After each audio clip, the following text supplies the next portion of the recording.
Welcome back. ہم بات کر رہے ہیں سینیٹر فیصل رضا عابدی سے مختلف ایشوز پہ. سینٹ صاحب، بریک پہ جانے سے پہلے بات ہو رہی تھی وار اگینسٹ ایکسٹریمزم کی، اگینسٹ طالبانائزیشن کی، اور ایک چیز جو سامنے آئی ہے اسٹیٹسٹیکلی کہ اکثر یہ جو پکڑے جاتے ہیں مبینہ دہشت گرد، یہ عدالتوں سے جا کے ان کو ریلیف مل جاتا ہے. تو ہماری عدالتیں بھی گورنمنٹ کے ساتھ آن بورڈ ہیں، یا پروسیکیوشن کو اسٹرینتھن کرنے کی ضرورت ہے حکومت کو؟ میں سمجھتا ہوں کہ اشتراکیت جو ہے وہ وقت کا تقاضا بن گئی ہے، اور ہر ادارے کو اپنی حدود میں رہتے ہوئے دوسرے ادارے کے ساتھ مل کے ملک کی ترقی میں کام کرنے کی ضرورت ہے. یہ جو طالبانائزیشن ہے، یہ نام تو اسلام کا استعمال کرتے ہیں. تھوڑا سا اگر آپ ڈیپ جائیں تو یہ اسلام کی تبلیغ کو سبوتاژ کرنے والی طاقت کا نام ہے. اس کی وجہ میں آپ کو بتاتا ہوں کہ جہاں کابل میں جنگ تھی تو بھاگ گئے وہاں سے، وہاں تو لڑے نہیں. یہ آ کے پاکستان میں پناہ گاہوں میں آ گئے، اور لانے والے بھی ماضی کے حکمرانوں ہی کے کچھ اعلی کار تھے.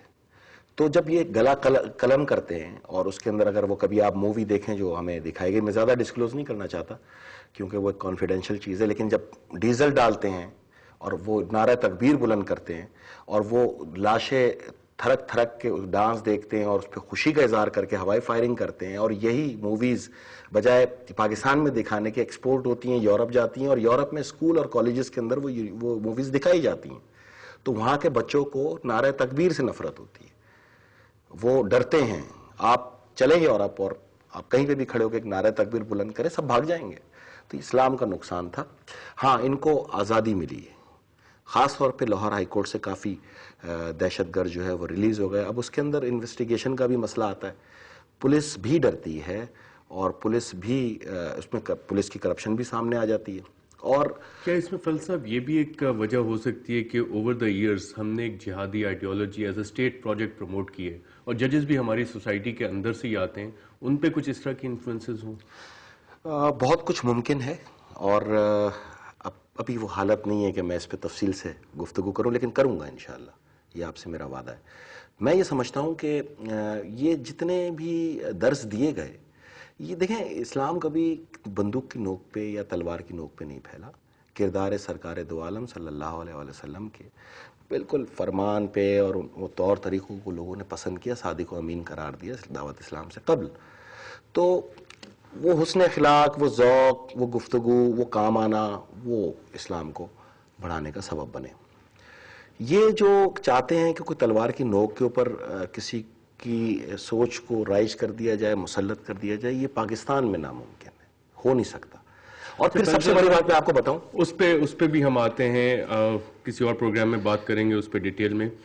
ایک اور آپ کا امپریشن ہے کہ آپ جوڈیشری کے خلاف کافی زیادہ بیانات دیتے ہیں، اس کی کیا وجہ ہے؟ نہیں، میں آپ کو بتاؤں بھائی کہ یہ جو جوڈیشری ہے، جس کو لوگ آزاد عدلیہ کہتے ہیں اور میں خود مختار عدلیہ کہتا ہوں، اس کی بحالی کے اندر پاکستان پیپلز پارٹی کا بڑا پارٹ ہے. یہ ٹھیک ہے کہ آخری قلہ کسی اور نے سجا لیا، لیکن اگر میں آپ کو تفصیل بتاؤں 12 مئی کو ہی کہ کراچی میں کیا صورتحال تھی، کس طرح لاشیں جو ہے تڑپ رہی تھیں سڑک پہ، ان کی محبت میں نکلے تھے نا جی. کتنے گھر جل گئے، کتنے سہاگنوں کے سہاگ اجڑ گئے، کتنے بچے اپائج ہو گئے، کتنے نوجوان جو ہے وہ آج بھی نفرت کی بھینٹ میں جو ہے وہ چکی میں پس رہے ہیں. تو وہ ایک پھر F8 کے اندر دہشت گردوں نے جس جگہ کو چنا، وہ F8 میں جو بلاسٹ ہوا وہ بھی پیپلز پارٹی ہی کا کیمپ تھا، اور اس میں بیشتر زخمی ہوئے، شہید ہوئے، وہ بھی آپ کے سامنے ہے.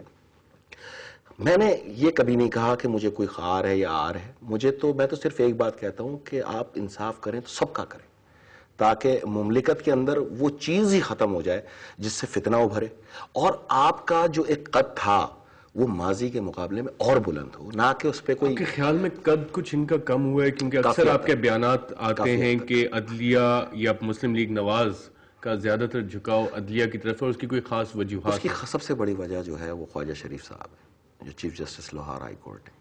اور میں نے کچھ کتابیں انہی کی لکھے ہوئے سفر نامے دکھا کے ایک سوال پوچھا تھا، اور وہ سوال پھر جو ہے وہ ایک عوامی آواز بن گیا. اور آپ نے دیکھا ہوگا 2-3 دن پہلے نعرے بھی لگ رہے تھے گو خواجہ گو کے. تو بات یہ نہیں ہے، ان کو ریئیکشن نہیں دینا چاہیے تھا. ایک جج کا کام نہیں ہے کہ وہ ایک پولیٹیکل اسٹیٹمنٹ دے، اور وہ اسٹیٹمنٹ ابھی میرے سامنے موجود ہے. پیپلز پارٹی یہ ہے جی، 17 رجب کو ہے، 30 جون سن 2010. پیپلز پارٹی کو رانا مقبول پہ اعتراض ہے تو پنجاب حکومت چھوڑ دے، جسٹس شریف. رانا مقبول ایک اشتہاری مجرم ہے. حکومت سندھ اور عدلیہ جو ہے سندھ ہائی کورٹ نے اس کو اشتہاری ملزم قرار دیا ہے. اس پہ باقاعدہ اشتہار شائع ہو چکے ہیں. تو بات یہ ہے کہ یہ گفتگو کرنے کے بعد ان پہ ایکشن نہ لینا اور ان سے جواب طلبی نہ کرنا، اور اس کے بعد پھر کیا ہوا کہ وکلاء پہ تشدد بھی ہوا وہاں پر. پھر ایک سوچ نئی ابھرنا شروع ہوئی اور اس وکلاء تشدد پہ 3 رکنی کمیٹی کی رپورٹ بھی آئی ہے. اور مجھے یہ انشاءاللہ امید ہے کہ سپریم کورٹ کے چیف جسٹس جو اس کیس کو دیکھ رہے ہیں وہ اس پہ ضرور فیصلہ دیں گے اور قرار واقعی سزا دیں گے. اس کے اندر chief secretary, chief justice Lahore high court اور چیف منسٹر کو مورد الزام ٹھہرایا ہے. اور انہوں نے یہ کہا ہے، اس رپورٹ میں لکھا ہے کہ اگر ان کو سبق نہ سکھایا، پولیس والوں کو کہا، پولیس والوں نے سٹیٹمنٹ کیا ہے کہ اگر ان کو سبق نہ سکھایا وکلاء کو تو تم کوٹ لکھپت جیل میں ہوگے اور تمہاری نوکری ختم.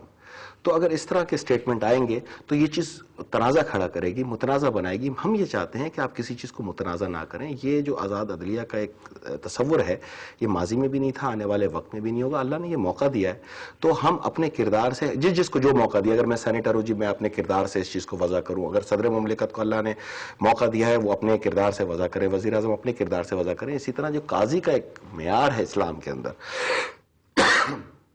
وہ اپنے معیار کو اپنے فیصلوں سے وضع کریں. انصاف، سستا انصاف عوام کو دسترس نیچے تک. یہ ایک ایسی گفتگو ہے جو میں نے ہمیشہ کی اور وہ میں جب بھی موقع ملے گا میں کرتا رہوں. چلیں، آزاد عدلیہ کا کیا کردار ہوتا ہے اور پیپلز پارٹی کی حکومت کا کیا رویہ ہے ملکی اعلیٰ ترین عدلیہ کی طرف، اس پہ بات کرتے ہیں ایک وقفے کے بعد.